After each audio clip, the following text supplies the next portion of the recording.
Selamat bertemu kembali dalam materi pembelajaran Bahasa Indonesia untuk kelas 10. Kali ini kita akan membahas tentang teks eksposisi.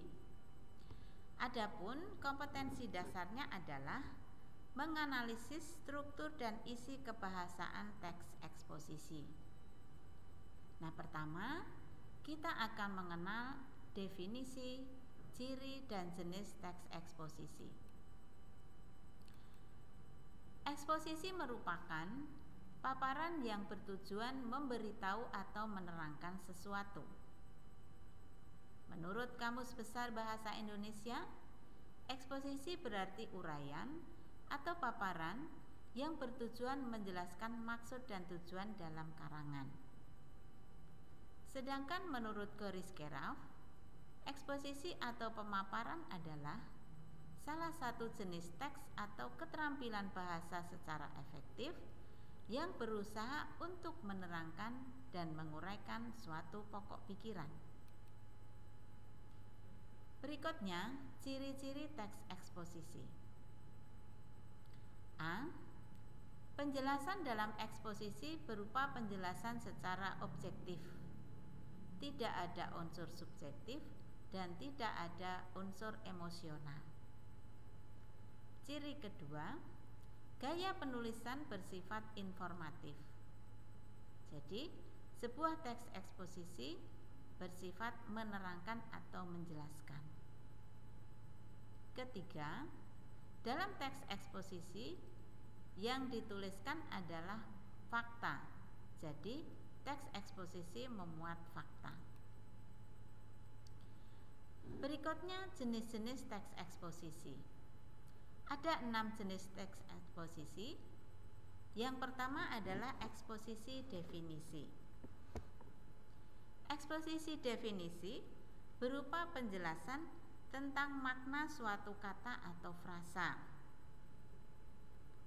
Atau dapat juga rumusan tentang ruang lingkup dan ciri-ciri suatu konsep yang menjadi pokok pembicaraan. Definisi sendiri dapat berupa definisi dalam arti yang sempit, yaitu definisi berupa sinonim atau definisi dari kamus, dan ada definisi yang luas, yaitu berupa pembatasan pengertian. Yang kedua adalah eksposisi identifikasi. Eksposisi identifikasi menyebutkan ciri-ciri atau unsur pengenal suatu objek. Ketiga, eksposisi perbandingan atau pertentangan. Eksposisi ini menjelaskan kesamaan dan perbedaan dua objek atau lebih menggunakan dasar tertentu. Yang keempat, eksposisi ilustrasi. Eksposisi ilustrasi memberikan gambaran atau penjelasan yang khusus dan konkret terhadap suatu prinsip yang bersifat umum. Yang kelima, eksposisi klasifikasi. Eksposisi klasifikasi menampilkan pengelompokan sesuai dengan pengalaman manusia. Yang keenam, eksposisi analisis, yaitu eksposisi yang membagi-bagi suatu subjek ke dalam komponen-komponennya. Dalam eksposisi analisis ada analisis kausal, yaitu analisis berupa sebab akibat, dan ada analisis proses, yaitu analisis yang menjawab pertanyaan bagaimana. Bagian berikutnya adalah identifikasi teks eksposisi. Ada 2 hal di sini. Yang pertama, identifikasi permasalahan, argumentasi, pengetahuan, dan rekomendasi dalam teks eksposisi. Kemudian yang kedua, fakta dan opini dalam teks eksposisi. Kita mulai dengan penjelasan yang pertama. Teks eksposisi berisi paparan yang disampaikan kepada pembaca atau pendengar. Salah satu menyampaikan paparan kepada pendengar adalah dengan berpidato. Jadi berpidato itu juga termasuk teks eksposisi secara lisan, disampaikan kepada pendengar tentunya. Dalam naskah pidato terdapat paparan yang berupa argumentasi dan rekomendasi. Argumentasi berisi pendapat yang dikemukakan dalam pidato tersebut, sedangkan rekomendasi merupakan kesimpulan yang disampaikan dalam pidato tersebut. Yang berikutnya tentang fakta dan opini.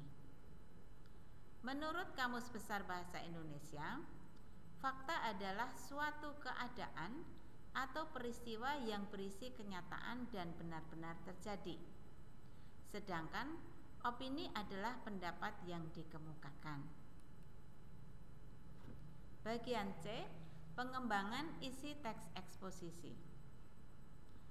Pengembangan isi teks eksposisi meliputi yang pertama, melengkapi tesis dengan argumen.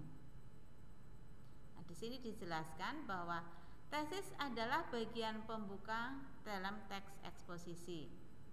Tesis berisi pendapat dan dapat juga disampaikan dengan gagasan-gagasan pokok.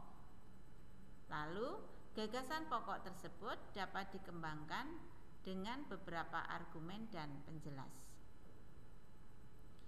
Yang kedua, menyampaikan kembali isi teks eksposisi dengan gaya bahasa yang berbeda. Cara menyampaikan kembali isi teks dengan membuat gagasan penjelas dari setiap kalimat utama yang terdapat pada teks eksposisi. Jadi kita mengambil gagasan utama, kemudian menambahkan sendiri dengan gagasan-gagasan penjelas yang baru. Nah, isi teks eksposisi yang baru kemudian harus kita perhatikan juga dan harus sesuai dengan isi teks yang asli. Jadi meskipun kita menambah dengan gagasan penjelas, tetapi tidak boleh kita mengubah isi dari teks asli tersebut, ya. Nah, demikian video pembelajaran yang ketiga ini. Kita akan lanjutkan pada video pembelajaran selanjutnya.